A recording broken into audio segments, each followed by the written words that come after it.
tbs eFM, Music to the Max. It is Ben Maxwell. Typically on a Saturday afternoon, we're doing Most Played on Demand, and today we are doing something that is Most Played. It is on demand as well, because we are honored to have part of the 7th Fleet Band, Orient Express, here in the studio, and we've already been over kind of like how you guys are the popular side of the music. Now, the rest of the 7th Fleet Band, do they spawn off into subgroups as well, Rob?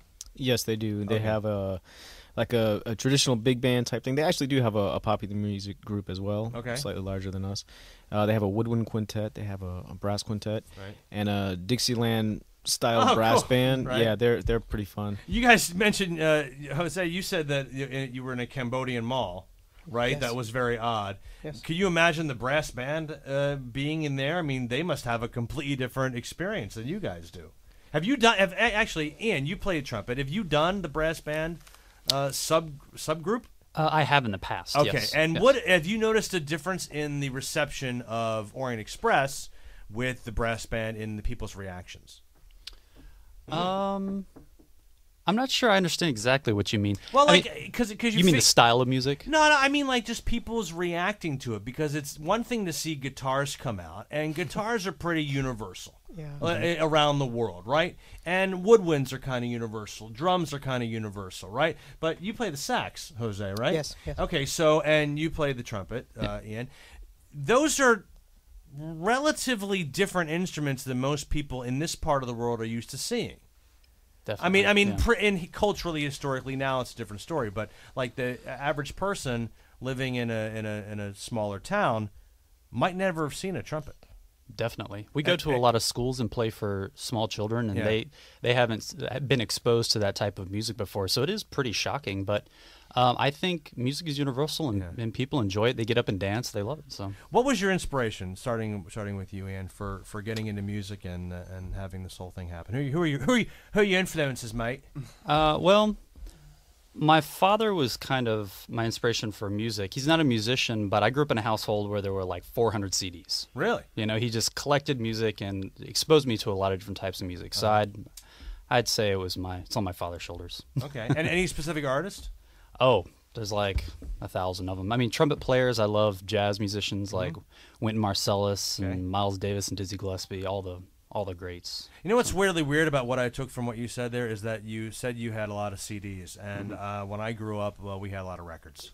So I don't know if anybody else here, like I'm looking at you going, this guy's thinking he had 400 CDs. I'm like, big deal. My parents had like Mamas and the Papas record with a Marantz stereo with a turntable. CDs. Mark, for you, influences, and you said jazz.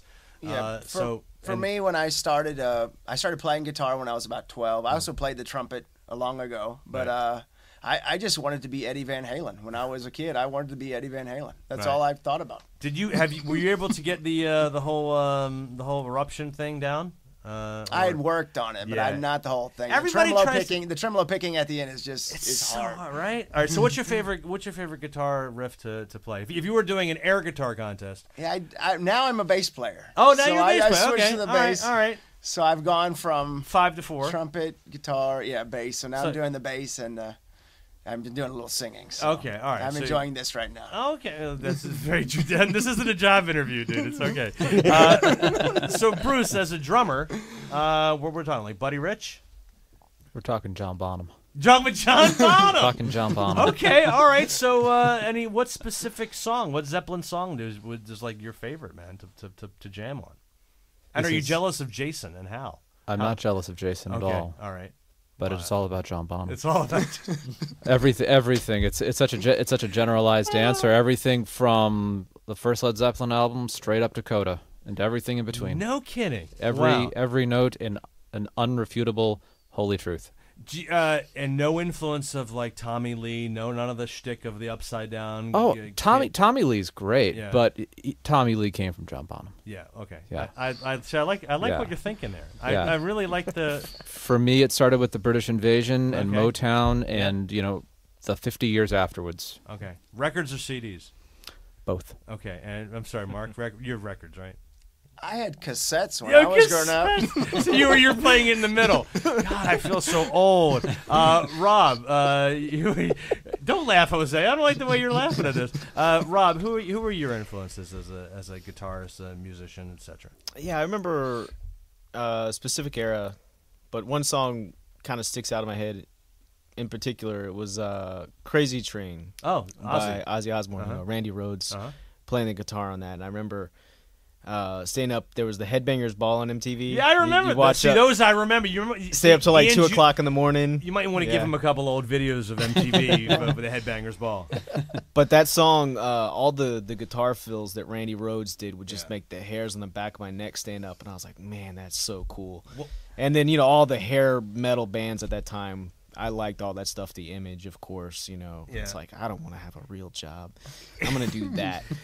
But it is weird when music reaches you. And like Bruce, like you said, when you can transcend different cultures and locations with music, it shouldn't be as surprising as it is. But and yet it is. Okay, so Jose, saxophone player? Well, I'm a sax player, and one of my biggest influences, one of my favorites is Maceo Parker, of course. Oh, okay. Big James Brown fan. Okay. And Maceo played with James Brown for a long time, so it's I grew up listening to him a lot, and more on the R&B side and funk music and stuff like that. So. Did you say a little prayer for Clarence for the big man when he passed? It was very sad. Very day, saddening when I heard that. It was a sad. I got a text from a really good friend back in the States. I was in transition from one of my flights somewhere, and I got the text when that came in, and that was very disheartening to hear. I'm sure we have a lot of greats that are we're losing right now. I didn't notice. I'm sorry, I haven't been able to tell, but the specific sax you play is a what octave is it in? Is it a? The one I played in the studio today was a tenor. Okay, tenor saxophone. Okay, but you kind of do everything. Yeah, I prefer alto, but the songs we played today, I usually play on tenor. All right. So. Guys, we have time for one more song. If we don't come back, thank you so much for being with us here. I really appreciate it. I don't know if you hear this a lot, and I'm sure you don't have a problem hearing it again. Thank you guys for your service, and thank you for what you're doing. And I know that sometimes a lot of other people might get a lot of other press and a lot of other word of mouth and a lot of other etc. appreciation, but the role that you guys play in reaching out to the average person on the street with music, the universal language, I think is fantastic. So thank you guys so much for being here. It really means a lot. Thanks a lot. Orient Express, last song is going to be Jesse J's Price Tag. Mark, take it away. It's TBS eFM.